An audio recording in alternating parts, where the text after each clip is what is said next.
Dan yang lebih keji lagi, Roy Suryo, ya, kamu ngasih makan supir kamu ini kayak begini. Ini Roy Suryo, nasi kecap sama tempe goreng kering. Hanya nasi kecap sama tempe goreng kering. Tega nggak kamu? Nah, supir yang setiap hari nganter kamu kasih gaji di bawah UMR, makanya nasi kecap pakai tempe goreng kering. Ini melanggar aturan. Nilai maksimal untuk seorang mantan presiden maksimal plus minus 20 miliar. Maksimalnya 20 miliar. Berapa nilai tanah milik Jokowi yang dibangun oleh pemerintah? Dulu mungkin hanya 2.000 atau 3.000 meter. Sekarang menjadi 12.000 meter. 12.000 meter itu 1,2 hektar. Harga tanah di sana sekarang harganya adalah kalau di total kalikan dengan 1,2 hektar, sudah nilainya 200 miliar. Tapi aturan ini berlaku untuk tanah yang berlokasi di Provinsi DKI Jakarta. Dan jika tanah yang dibeli berada di luar DKI Jakarta, maksimal harga tanahnya setara dengan nilai tanah 1.500 meter di DKI Jakarta. Coba Anda hitung-hitung sendiri deh. Lautan Indonesia tuh kan luas banget ya. Mereka kan pasukan berisik ya, pasukan bebek wek gitu ya. Jadi kayaknya mereka tuh kru bebek wek ini cocoknya ditempatin ke bagian pengawasan lautan samudra. Jadi kan lautan Indonesia luas dan sepi. Biarkan mereka itu berisiknya ke lautan, nggak sampai terdengar di daratan. Jadi biarkan yang di daratan itu bekerja memperbaiki negeri kita.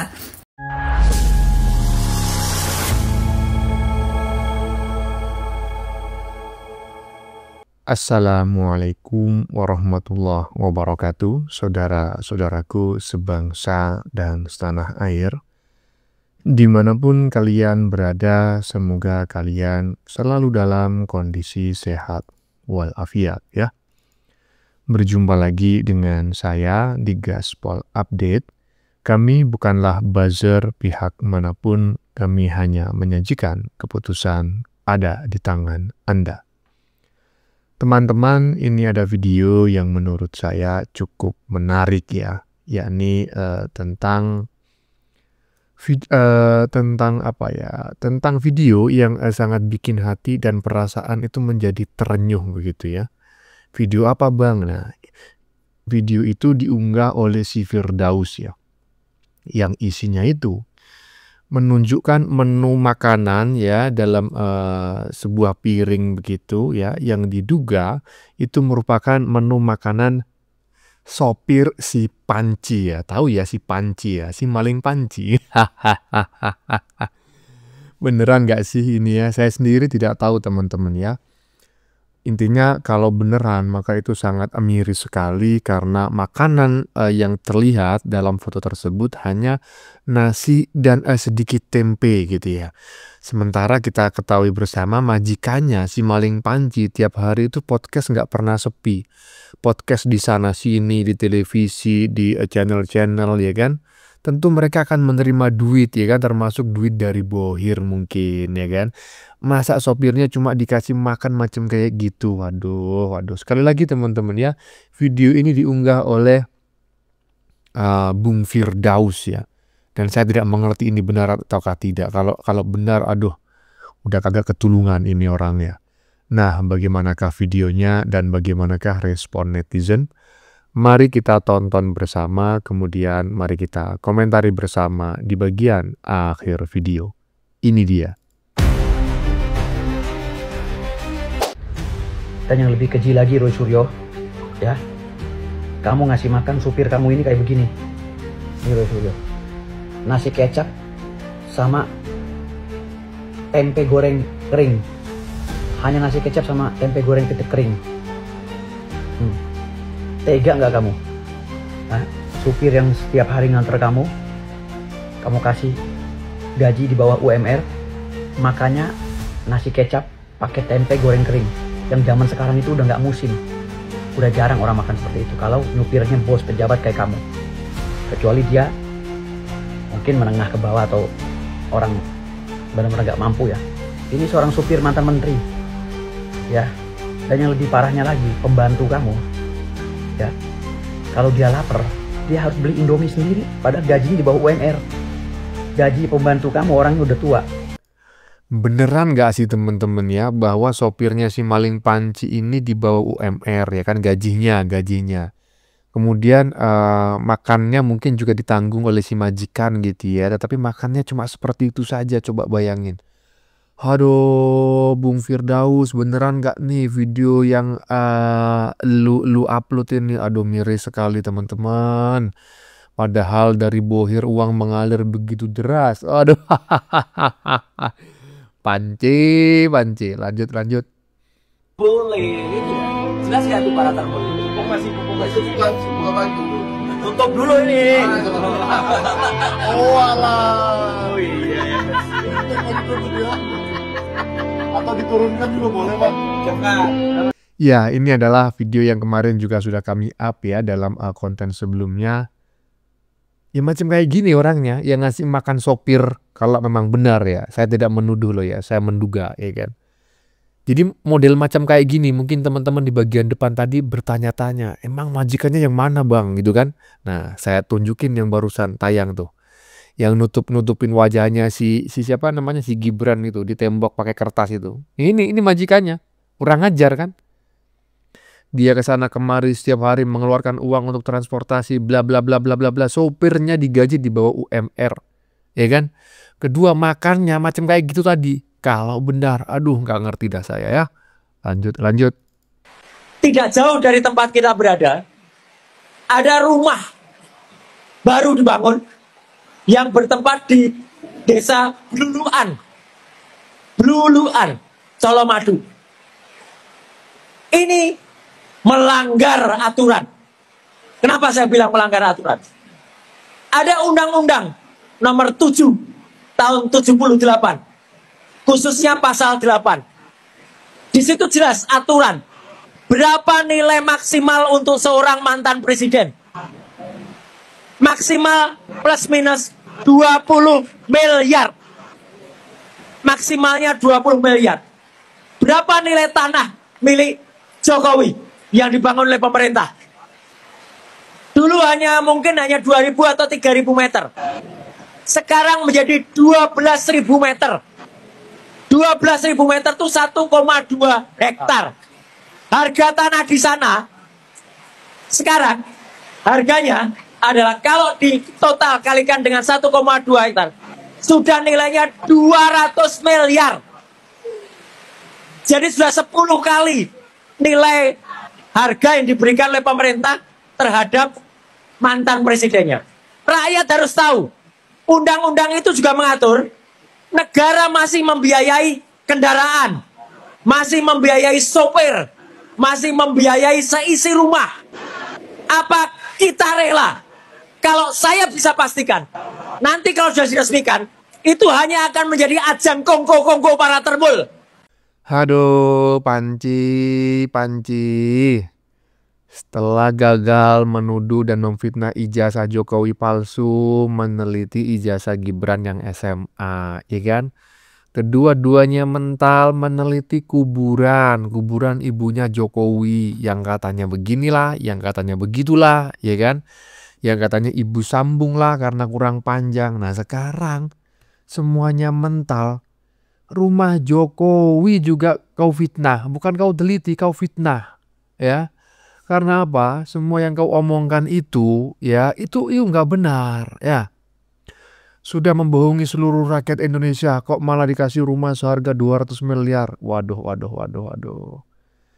Dikasih rumah ataukah tidak itu bukan urusan elu, gitu loh. Ya, itu amanat undang-undang.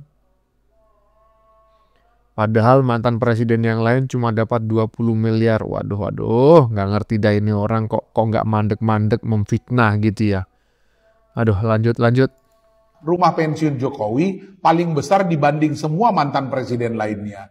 Luasnya sampai 12.000 meter persegi. Kok bisa? Padahal aturannya tanah yang diadakan untuk rumah kediaman mantan presiden cuma 1.500 meter persegi. Sabar, saya sudah cari faktanya. Memang dalam pasal 3 Peraturan Menteri Keuangan nomor 120 tahun 2022 dijelaskan, tanah yang diadakan untuk rumah kediaman bagi mantan presiden dan atau mantan wakil presiden dengan keluasan paling banyak seluas 1.500 meter persegi. Tapi aturan ini berlaku untuk tanah yang berlokasi di Provinsi DKI Jakarta. Dan jika tanah yang dibeli berada di luar DKI Jakarta, maksimal harga tanahnya setara dengan nilai tanah 1.500 meter di DKI Jakarta. Coba Anda hitung-hitung sendiri deh. Nah, penjelasan netizen barusan yang sepertinya seorang ahli hukum ya, minimal dia seorang lawyer atau jebolan dari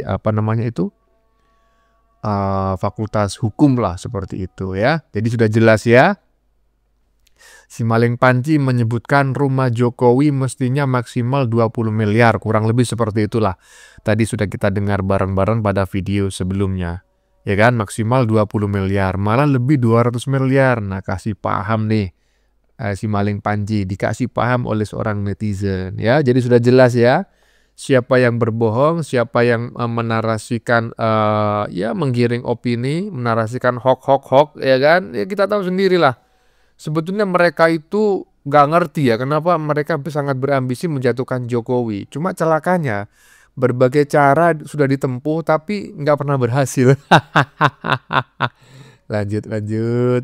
Yang pertama, kami mengutuk keras tindakan saudara Joko yang tadi sudah melakukan penghadangan dan bahkan menyampaikan teror kepada kami semua.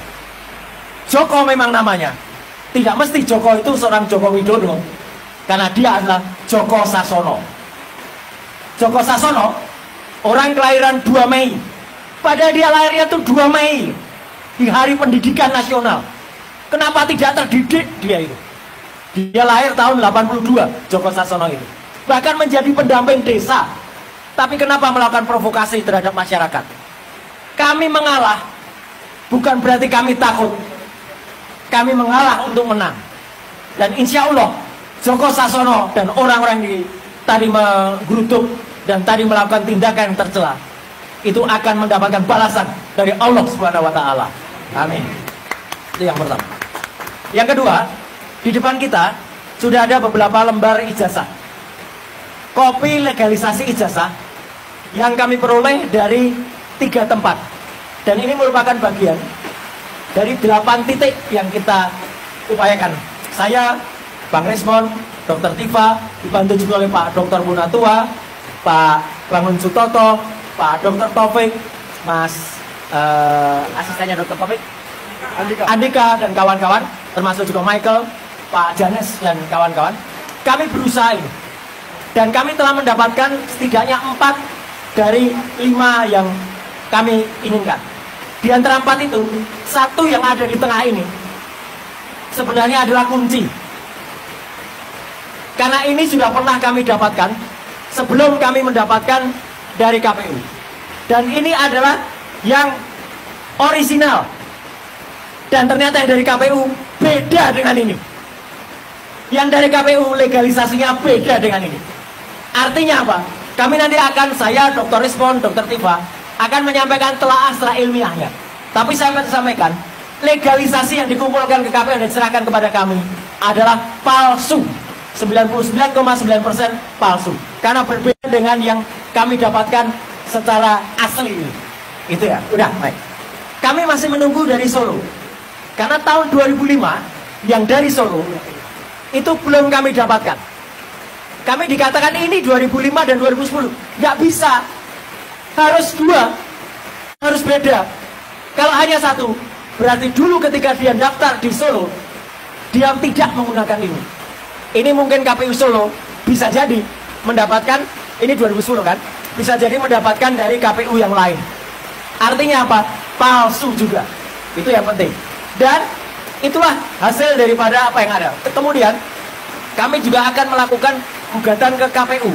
Nah, oleh karena itu, mohon maaf teman-teman semuanya, di Solo, saya besok mohon pamit. Saya besok harus menampingi Dr. Munatua Silalai di sidang Komisi Informasi Pusat. Tapi semua masih ada di sini. Hanya saya aja yang nggak ada di sini. Saya ke Jakarta ya untuk menjadi ahli di dalam Komisi Informasi Pusat untuk meminta dari Komisi Pemilihan Umum, meminta kepada ANRI, Arsip Nasional Republik Indonesia. Nah, masih soal Jokowi, ini penting banget. Tidak jauh dari tempat kita berada, ada rumah baru dibangun yang bertempat di Desa Bluluan, Colomadu. Ini melanggar aturan. Kenapa saya bilang melanggar aturan? Ada Undang-Undang nomor 7 tahun 78, khususnya pasal 8. Di situ jelas aturan berapa nilai maksimal untuk seorang mantan presiden.